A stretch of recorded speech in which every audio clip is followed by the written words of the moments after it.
Mansurbek, ülke yaxshimisiz, charchamadingizmi Hormon? Bolalarınız yaxshimi, hammasag'ina? Qo'llaringiz dard ko'rmasin, mana chiroyli qilib odamlarga shu ishlarni qilib berib tursiz. Menimcha O'zbekistonda endi bir desam ham bo'lmaydi, ikki desam ham, uch desam ham o'zlarimizni maqtasak ham bo'lmaydi, lekin buni muxlislarimizni o'zi, xalqimizni o'zi baho beradi, to'g'ri emasmi? To'g'ri. Qani mana shu qurilish jarayonida ozgina bir qiyinchiliklar yoki nimalar tug'dirdimi sizga? Hech qanday qiyinchilik bo'lmadi. Aksine bu dum yengil konstruksiya bo'ldi. Chunki zamonaviylashdi. Allah razı olsun. Ya'ni toza yangiliklar keldina.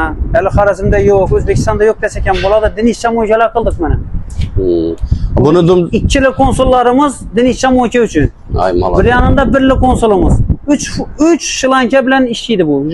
Yana bir funksiya qo'shildi. Ko'rinishimda. Allah. Keyin banda yangiliklarimiz bor. Xudo xolasa bu yangiliklarimiz ham отчет kartalar, VIP kartalar qildik yine mana. Meni ko'rsatib berishim mumkin. Yine VIP karta.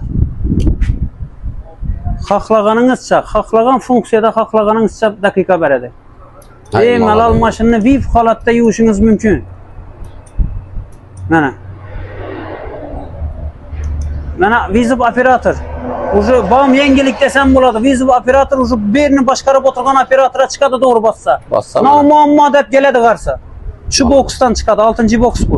Ularning hammasi yangilik. Sensatsiya deydi buni. Toza yangiliklar bular. Ko'rdingizmi? Keyin отчет kartamiz bayna. Beda bo'lib turgan ish jarayonini har kunki summani, ya'ni tushib turgan doxodni bilish mumkin. Отчетный kartamızda yine отчетный kartamız. Отчетный kartamız yine işleş jarayonini göstereyine 155 ming so'm ucu pul salındı kassaga. Bu отчетini ber tuttu ucu. Bu içindeki pulunu kalgan neyine gözetip beredi o neyi bana. Ay malades. İkinci marta o'rganda ilib tashlaydi xudo xolasa. Ava. Mana muxlislar, obunachilar ko'rib turganlaringizda o'zgacha bir uslubda qilindi. Bu unaqasi hali Toshkentda muammo yo'qmi bilmaymiz. Balkim bordir, yana negativ fikrlarni bildirmaysizlar. Men shunaqa deb o'ylayman. Sami Glavni betda nima qiziqtiradi bilasizlarmi buni? Hammasidan eng kerakli narxi bilan sifati qiziqtiradi. To'g'ri emasmi? Narx bilan sifat bo'yicha endi buni number 1 desam bo'laveradi.